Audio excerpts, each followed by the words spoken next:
Seigneur, nous voulons te dire merci. Donne-nous encore la soif de ta parole, Seigneur. Seigneur, on a soif de cette eau, comme la femme samaritaine disait. Donne-nous de cette eau. Si tu as dit, femme, si je t'ai donné de cette eau, tu n'auras plus jamais soif. Elle a fini par dire, donne-moi de cette eau, Seigneur. Donne-nous de cette eau, Seigneur, qui vient d'en haut. Régénère-nous cet après-midi par ta parole. Enseigne-nous et prépare-nous, Seigneur, au retour de Jésus sur la terre. Que toute la gloire te revienne. Au nom de Jésus. Amen. Amen. Gloire à Dieu. Que le nom du Seigneur soit glorifié. Nous allons vraiment continuer. Ça fait 2 semaines. J'avais commencé l'enseignement qui est en train de parler sur le retour de Christ. De tels enseignements, très souvent vous allez voir dans les églises que c'est des enseignements qui sont oubliés et mis de côté. Amen. Et que le Seigneur, si Dieu nous fait grâce, c'est pour nous préparer. Vous allez voir, comme la Bible est en train de dire, que la fin de toutes choses, en Pierre chapitre 4, le verset 7, la fin de toutes choses est proche. Vous comprenez? C'est ce qu'on est en train de comprendre. On doit comprendre et saisir une chose, que nous sommes en train de quitter la terre bientôt. Et bientôt, et bientôt. La Bible dit que tout passera, mais la parole de Dieu ne passera jamais. Amen. Tu es en train de passer. Quand on dit que tout est en train de passer, veut dire que tout est en train de finir sur la terre. Vous comprenez? Tout est en train de finir. Ça fait un moment donné, j'étais en train même de discuter avec quelqu'un. Tous les hommes de Dieu commence à quitter la terre. La mort est en train d'arracher les hommes et les femmes de Dieu. Amen.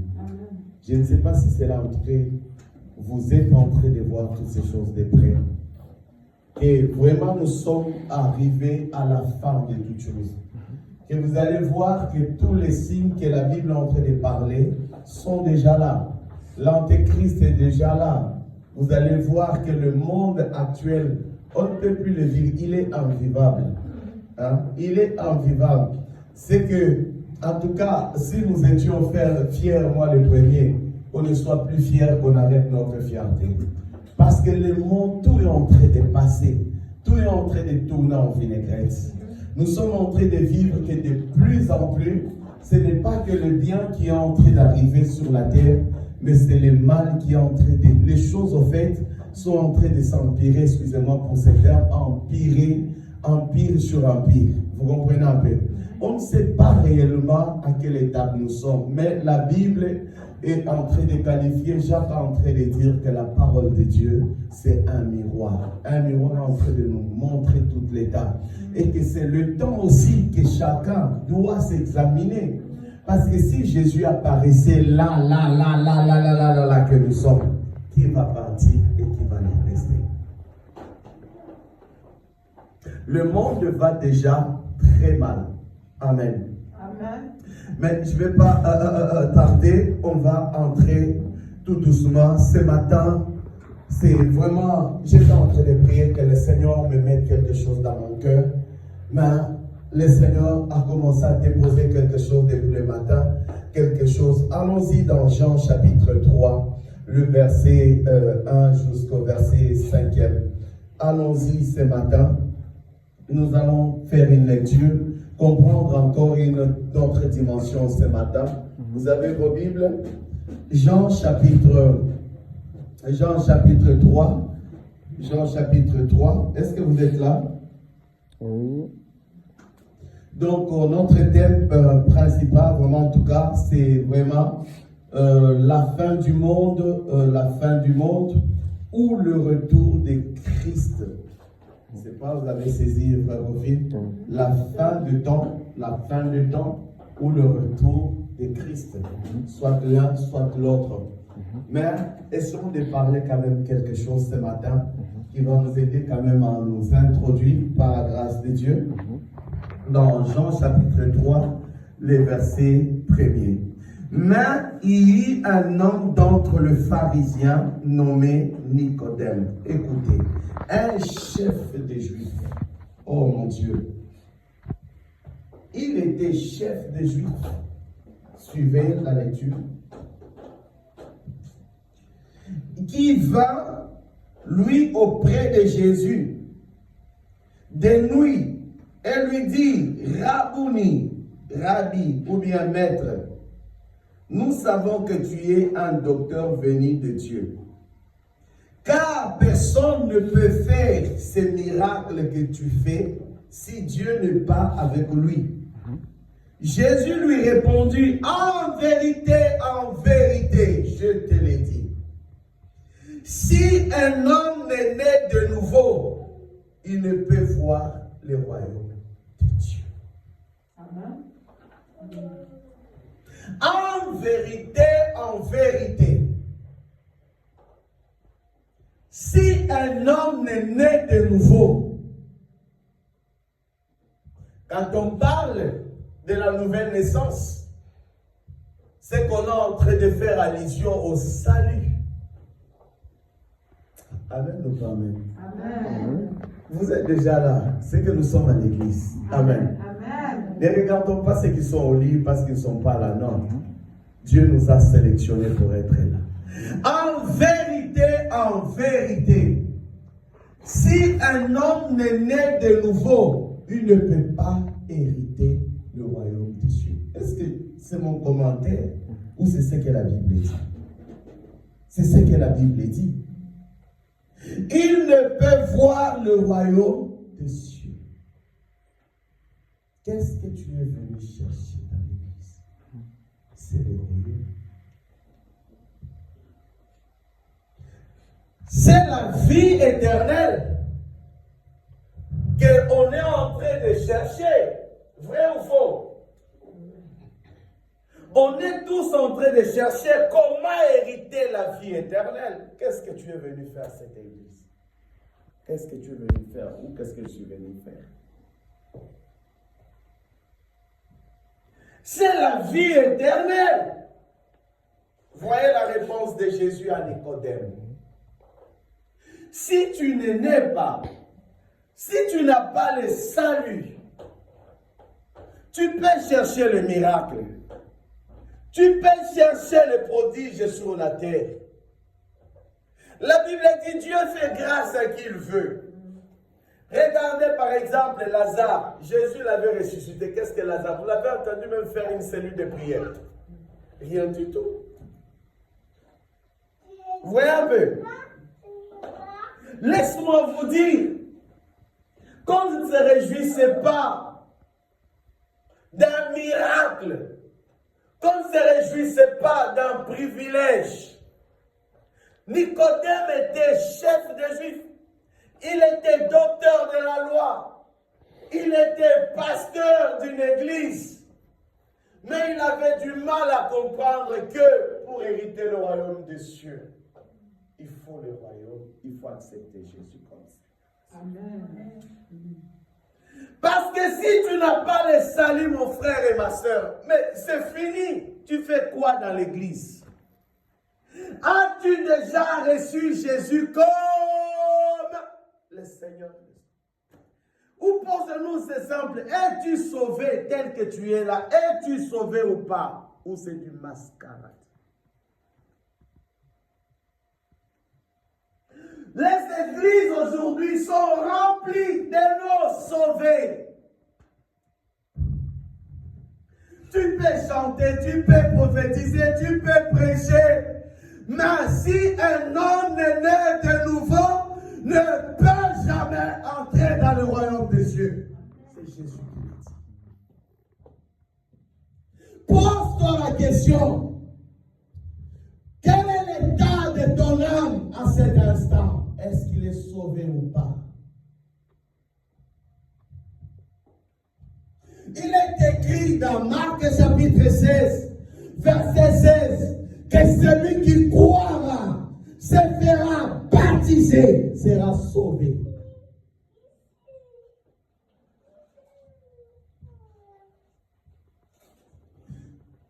La Bible dit, à quoi servirait à un homme de gagner la terre et de perdre toute son âme. Quel est l'état, ou j'aimerais dire quelle est la direction de ton âme? Est-ce que ton âme est en train de se rapprocher de l'éternité avec Dieu ou en train de se rapprocher de l'éternité dans l'enfer, dans la perdition? C'est ça le message que tout homme doit prêcher, que tout homme doit annoncer à sa famille, que le royaume des cieux est proche, que la fin de toutes choses est proche, le retour de Jésus est proche. Il est écrit dans ma Bible que ce jour-là, que quand Jésus reviendra, vous serez deux au lit, un partira, un restera. Veille sur ton âme, veille sur ceux qui sont dans ta maison. Que je veille sur ceux qui sont dans ma maison. Ah, quelqu'un le dit au Seigneur. Amen. On veut le bonheur des enfants. On veut le bonheur de nos maris. On veut le bonheur de nos femmes. D'accord. Mais d'abord la nouvelle naissance. Ah, l'église allait dire l'amen, c'est l'amen.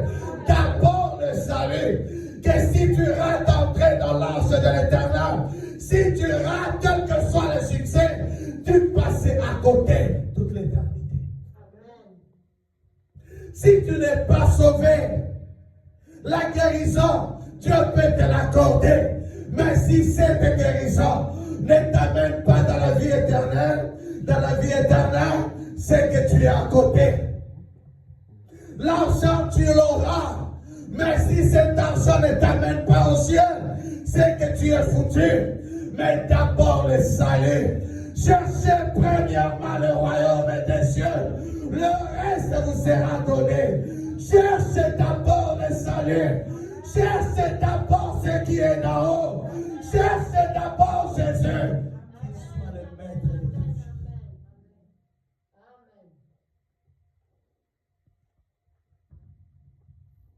Qu'il soit d'abord. Si ton âme est perdue, c'est fini. À quoi sert à un homme de gagner la terre, mais de perdre son âme? De perdre son âme. D'accord, travaille. D'accord, de faire ce que tu veux, mais Dieu veut que ton âme soit sauvée. Dieu veut que ta famille soit sauvée. Dieu veut que nos enfants soient sauvés. La Bible est en train de dire dans l'Apocalypse que le temps de la colère est en train d'arriver.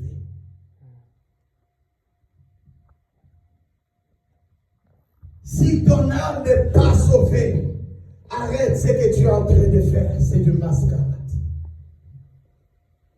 On doit marcher avec la garantie. Je peux provoquer aller plus loin. Jésus est l'assurance de la vie de l'homme. L'habit que tu cherches est assuré. La chaussure est assurée. Mais la vie que tu as, le véritable assureur, s'appelle Jésus-Christ de Nazareth. Il a dit, je suis le chemin, la vérité et la vie. Nul ne va au Père sans passer par moi. Arrêtons. Quelle prédication voulez-vous que l'on prêche en ce moment sur cette terre? Où est ton âme? Où es-tu cet après-midi? Motivé pour l'intérêt de la terre, mais n'est jamais motivé pour le royaume des cieux. Motivé pour ce qui est de la terre, mais pour l'intérêt de Jésus. Qui s'en motive là-dessus?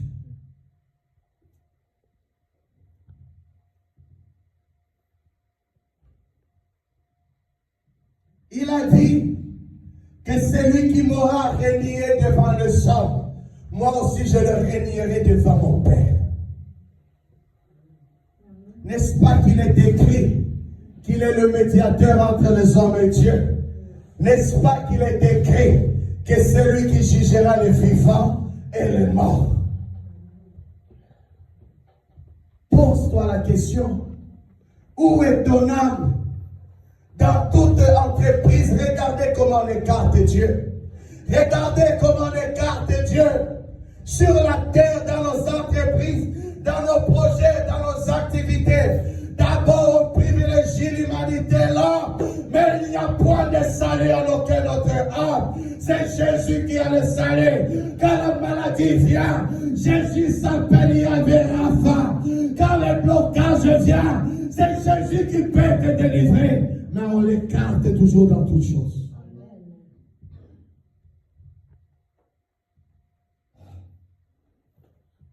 Il faut naître de nouveau. Pose-toi cette question. Que si ton cœur est prêt pour l'enlèvement, parce que Jésus revient bientôt. Maison de roi.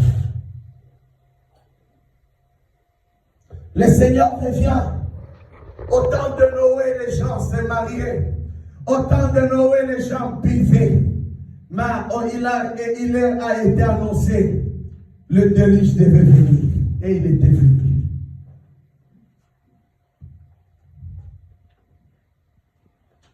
Qu'est-ce que tu cherches? Quelle est ta priorité? Quelle est la priorité de ton cœur sur la terre? Parce que si tu n'es pas sauvé, tu es déjà perdu.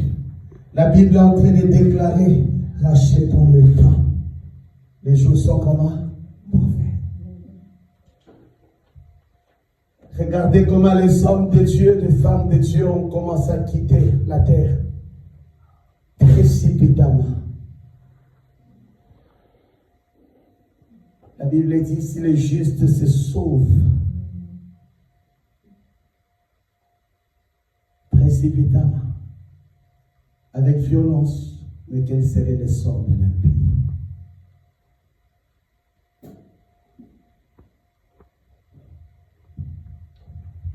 J'ai cette impression que le Seigneur a déjà commencé à retirer ce qui lui appartient sur la terre. Mais est-ce que tu lui appartiens ou pas?